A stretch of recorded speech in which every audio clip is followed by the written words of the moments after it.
So you can see what is happening now. And this is the shape which I can immediately emulate, you see, immediately paint. It is quite wide, big shapes, but the edge, if the paint is diluted, so if I have like liquid load, the edges are quite sharp, so I can control the design of my shapes right away, immediately. Probably even better than with a long Filbert's bristle brushes. Now, when I have this quick thing with the same brush, you see, I just wiped off. It's almost clean, and you see what I'm doing with the same brush. I can immediately make some edges softer. And if I need to work with a small amount, like smaller, I use the corner of the brush. I can even use like particular hairs. You see, they are in the corner, they're just flaying out a little bit.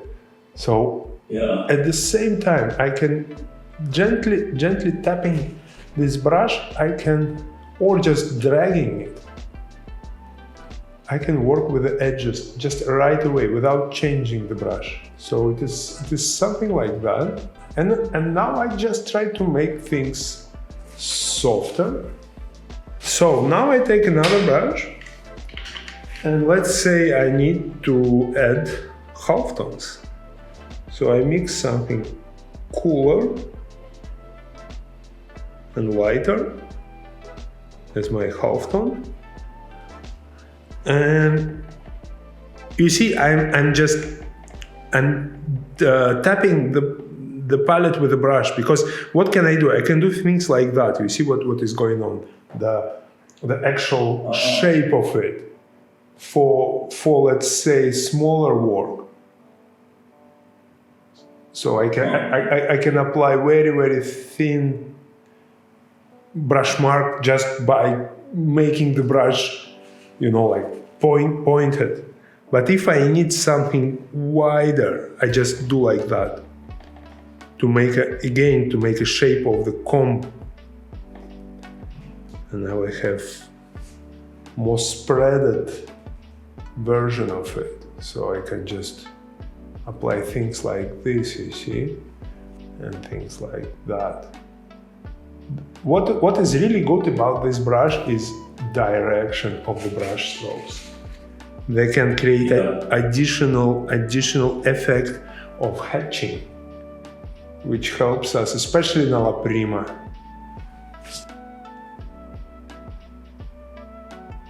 And you see, I'm still using the same brush. I'm just wiping it off. And let's say I need the highlight. I take the corner of it and I apply it this way. And like that. So now I continue to block in big shapes.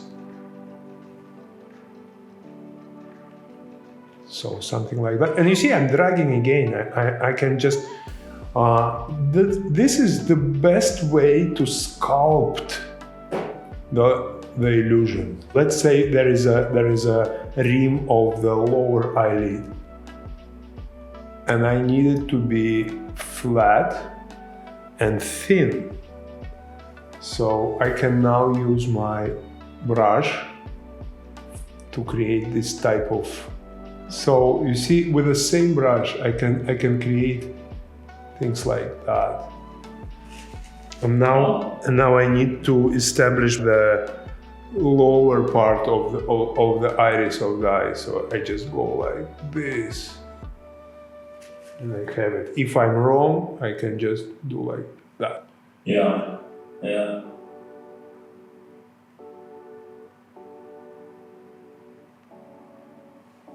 So now I have the initial block in. I want to show eyelashes here. I take even bigger brush now. I load it with paint, and you see what I have now. I have a proper comber. and now I can just drag things. So you see, it's very natural. And you see what I'm doing now? I am creating additional gradations with the upper layer of transitional halftone. And I can control, let's say I want to move across the form, so I do hatchings like that.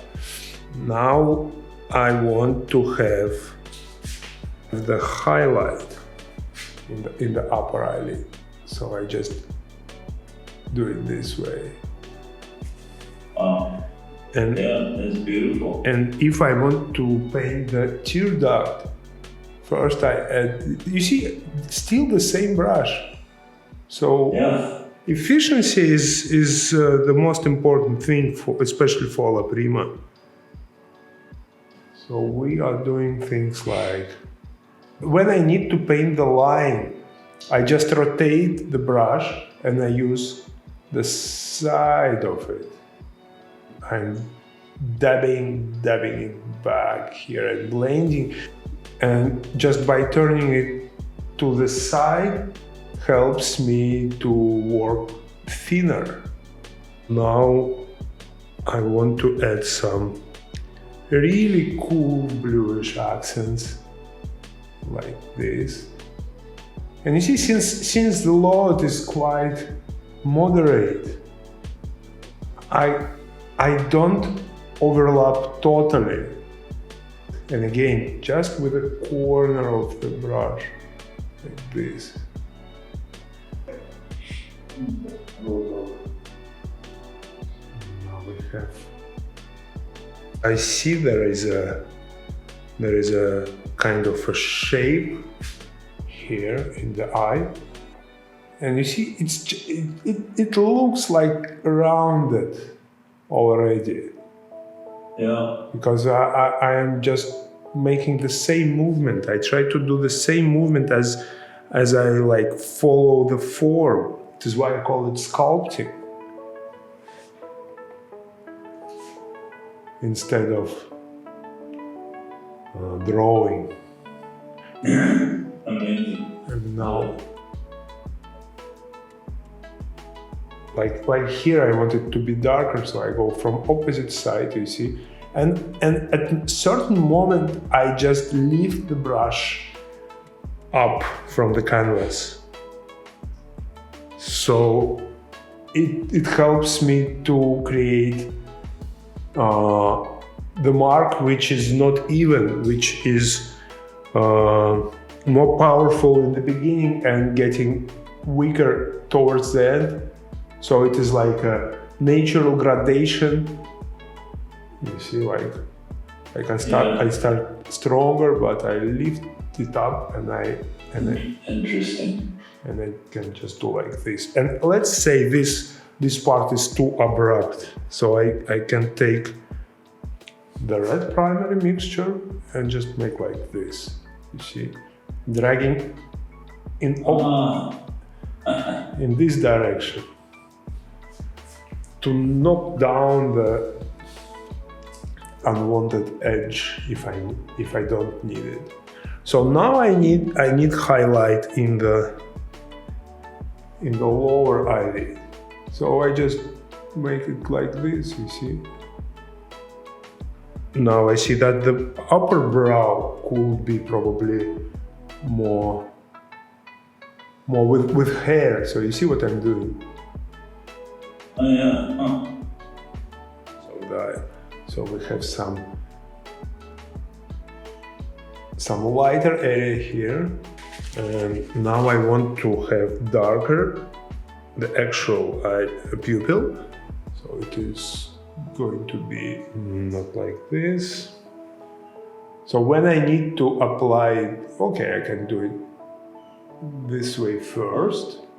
Just create a shadow first. Now I can get back with a lighter mixture, and you see I can also do like this, just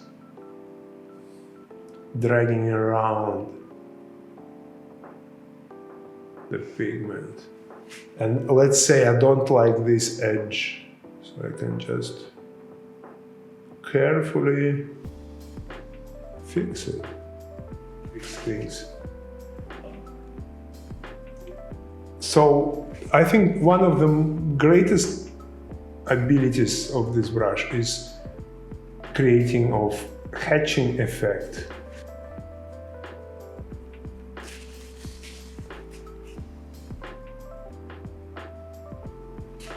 I believe the whole painting can be done with just this type of brushes. You see, I don't even bother myself with cleaning it, because I'm not applying anything. I'm just making things softer with a clean brush. So just wipe off with a paper towel. Let's say I want to show the inner part of the upper eyelid, so I can just use the brush. So you see, I don't really need the smaller brush, because I can just go like this, creating kind of a lines. You see, like the segments of line. So just try to practice working with these three brushes.